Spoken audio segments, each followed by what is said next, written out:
एक बार मृत्यु के देवता ने अपने एक दूत को पृथ्वी पर भेजा। एक स्त्री मर गई थी, उसकी आत्मा को लाना था।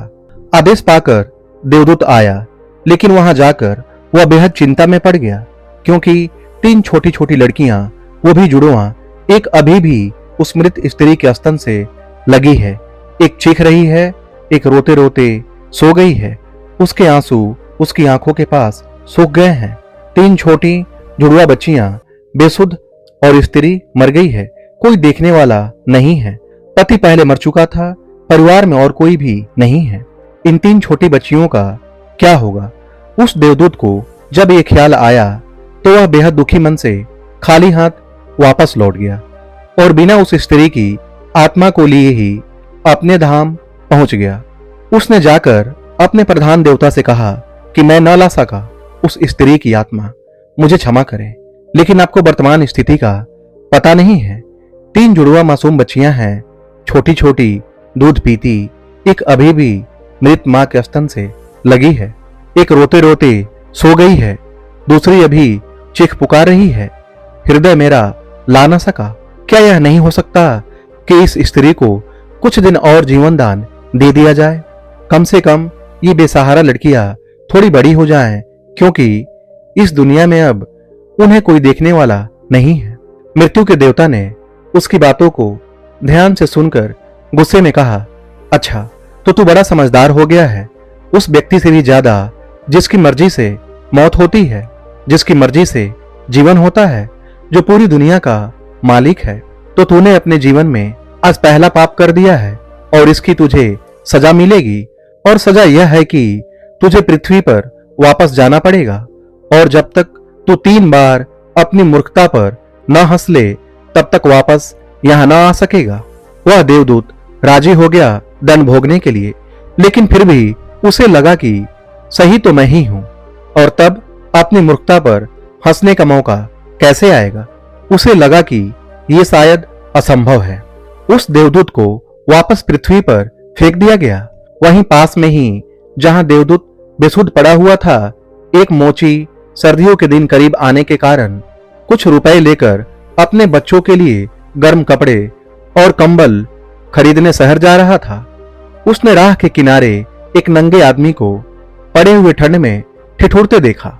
यह नंगा आदमी वही देवदूत है जो पृथ्वी पर फेंक दिया गया था। उस मोची को देवदूत की हालत देखकर दया आ गई और उसने कुछ सोच विचार कर बजाय अपने बच्चों के लिए कपड़े खरीदने के उस देवदूत के लिए कंबल और कपड़े खरीद लिए। देवदूत के पास न खाने के लिए कुछ था और न ही रहने का कोई ठिकाना।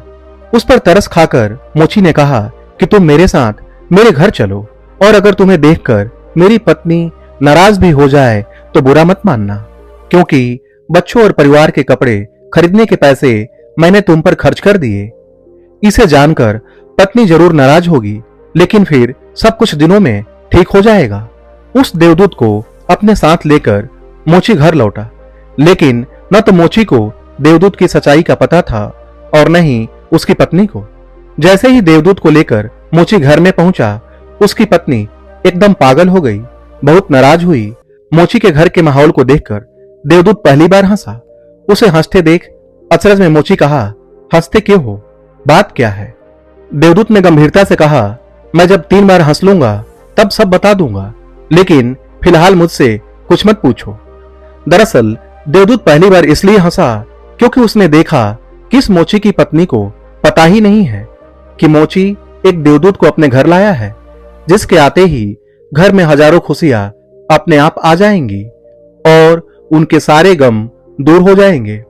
लेकिन आदमी देखे कितनी दूर सकता है? पत्नी तो इतनी ही देख पा रही है कि उसने एक कंबल और बच्चों के कपड़े नहीं खरीदे। जो खो गया है वह देख पा रही है, जो मिला है उसका उसे अंदाजा ही नहीं है। घर में देवदूत आ गया है, जिसके आते ही हजारों खुशियों के द्वार खुल जाएंगे। इसलिए देवदूत हंसा। उसे महसूस हुई अपनी मूर्खता, क्योंकि मोची की पत्नी अपने भविष्य को नहीं देख पा रही है, जो उसके साथ होने वाला है। बहुत जल्दी ही, क्योंकि वह देवदूत था, कुछ दिनों में ही उसने मोची के सब काम सीख लिए और फिर उस देवदूत के बनाए जूते इतने प्रसिद्ध हो गए कि मोची कुछ महीनों के भीतर ही धनवान हो गया। साल होते होते तो उसकी ख्याति सारे प्रदेश में पहुंच गई कि उस जैसा जूते बनाने वाला कोई भी नहीं, क्योंकि वह जूते देवदूत बनाता था जो बेहद खूबसूरत हुआ करते थे। सम्राटों और राजाओं के जूते वहां बनने लगे। मोची के घर धन की बरसात होने लगी। एक दिन प्रदेश के सम्राट का एक आदमी मोची के घर आया और उसने उसे एक बेशकीमती चमड़े के टुकड़े को देते हुए कहा कि यह चमड़ा बहुत कीमती है, आसानी से कहीं मिलता नहीं। सम्राट के लिए अच्छे जूते बना दो, लेकिन कोई भूल चूक नहीं करना। जूते ठीक बिल्कुल बेहतरीन बनने हैं और ध्यान रखना जूते बनाने हैं, चप्पल नहीं। मोची ने भी सम्राट के आदमी की पूरी बात को समझकर देवदूत से कहा कि चप्पल मत बना देना, जूते बनाने हैं।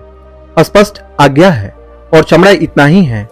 अगर गड़बड़ हो गई तो हम मुसीबत में फंसेंगे, सम्राट जिंदा नहीं छोड़ेगा। लेकिन पता नहीं उस देवदूत के दिमाग में क्या आया कि उसने एक चप्पल ही बना दी। बाद में जब मोची ने देखा कि चप्पल बने हैं तो वह क्रोध से आग बबूला हो गया। वह डंडा उठाकर उसको मारने के लिए तैयार हो गया कि तू हमारी फांसी लगवा देगा, और तुझे बार बार समझाकर कहा था जूते बनाने हैं, चप्पल नहीं। फिर चप्पल किस लिए? देवदूत फिर खिलखिलाकर हंसा। उसे देखकर मोची हैरान हो गया। तभी वही आदमी सम्राट के घर से दोबारा भागता हुआ आया। उसने कहा जूते मत बनाना, चप्पल ही बनाना, क्योंकि सम्राट की अभी अभी मृत्यु हो गई है। भविष्य अज्ञात है सिवाय ऊपर वाले के, और नश्वर आदमी तो अतीत के आधार पर निर्णय लेता है। सम्राट जिंदा था तो जूते चाहिए थे, मगर मर गया तो चप्पल चाहिए। उसके बाद तब वह मोची उस देवदूत के पैर पकड़ लिए, माफी मांगने लगा कि मुझे माफ कर दो, मैंने तुझे मारा। देवदूत ने कहा कोई बात नहीं, मैं अपना दंड भोग रहा हूं, इसमें तुम्हारी कोई गलती नहीं। लेकिन वह देवदूत आज दोबारा हंसा था। मोची ने फिर पूछा उसकी हंसी का कारण। देवदूत ने कहा कि जब मैं 3 बार हंस लूं तब बताऊंगा। दरअसल वह देवदूत दोबारा हंसा सिर्फ इसलिए कि भविष्य किसी को ज्ञात नहीं है, फिर भी लोग असीमित आकांक्षाएं, ईर्ष्या, घृणा, द्वेष रखते हैं जो कि पूरी तरह व्यर्थ है। फिजूल की लालसा व लोभ करते हैं जो कि कभी पूरी नहीं होती। हम याचक की तरह मांगते हैं जो कभी नहीं मिलता, क्योंकि कुछ और ही मिलना तय है। हमसे बिना पूछे हमारी नियति घूम रही है और हम व्यर्थ ही बीच में शोरगुल मचाते हैं, चिंता करते हैं, परेशान होते हैं। चाहिए चप्पल और हम जूते बनवाते हैं। मरने का जब वक्त करीब आ रहा है तब जिंदगी का हम हंगामेदार आयोजन करते हैं। सिर्फ वर्तमान समय ही हमारा है, लेकिन हम भूत और भविष्य के बारे में दिन रात सोचकर बेमतलब की चिंता में मरे जा रहे हैं। अब उस देवदूत को लगने लगा कि वे बच्चियां, मुझे क्या पता भविष्य उनका क्या होने वाला है। मैं बेमतलब का उनके बीच में आया, क्योंकि होनी तो बहुत पहले से तय है। कुछ दिनों बाद एक तीसरी घटना घटी कि एक दिन 3 लड़कियां उस मोची के यहाँ पहुंची। उन तीनों लड़कियों की शादी हो रही थी, इसलिए वे तीनों अपने लिए जूतों के ऑर्डर देने वहां गई थी। एक वृद्ध महिला भी उनके साथ आई थी जो बहुत अमीर दिख रही थी। देवदूत ने उन्हें देखकर पहचान लिया। ये वही 3 लड़कियां हैं जिनको वह उनके मृत मां के पास छोड़ाया था और जिनकी वजह से वह दंड भोग रहा है। वे सब वर्तमान में बहुत स्वस्थ और सुंदर दिख रही हैं। उसने जानना चाहा कि क्या हुआ, उनके साथ यह वृद्ध औरत कौन है। अब वृद्ध औरत ने सब कुछ बताना शुरू किया। उसने कहा कि ये तीनों बच्चियां मेरी नहीं हैं। इनके जन्म के दौरान भूख और अभाव के कारण मां के शरीर में दूध नहीं था और ये 3 बच्चियां जुड़वा, इनकी मां इन्हें दूध पिलाते पिलाते ही मर गई। जब मैंने इन्हें देखा तो मुझे इन अनाथ बच्चियों पर दया आ गई। मेरे कोई बच्चे नहीं थे, इसलिए मैंने इन तीनों बच्चियों को गोद ले ली। वृद्ध महिला ने अपनी बात को आगे बढ़ाई और कहा कि अगर आज भगवान की कृपा से इनकी मां जिंदा रहती तो भी शायद ये तीनों बच्चियां गरीबी, भूख, दीनता और दरिद्रता में बड़ी होती। मां दुर्भाग्यवश भले ही मर गई हो, फिर भी ये तीनों बच्चियां बहुत बड़े धन, वैभव वह संपदा में पली और अब मेरे बाद सारी संपदा की यही 3 मालकिन है। फिलहाल इन तीनों का एक सम्राट के परिवार में विवाह हो रहा है। देवदूत फिर तीसरी बार हंसा और विस्तार से मोची को उसने पूरी घटना बताई।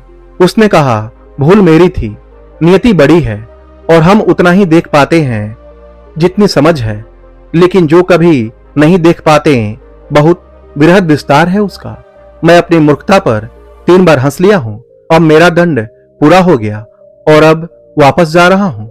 उसके बाद देवदूत को अपनी गलती का एहसास हुआ और वह वापस अपने धाम लौट गया।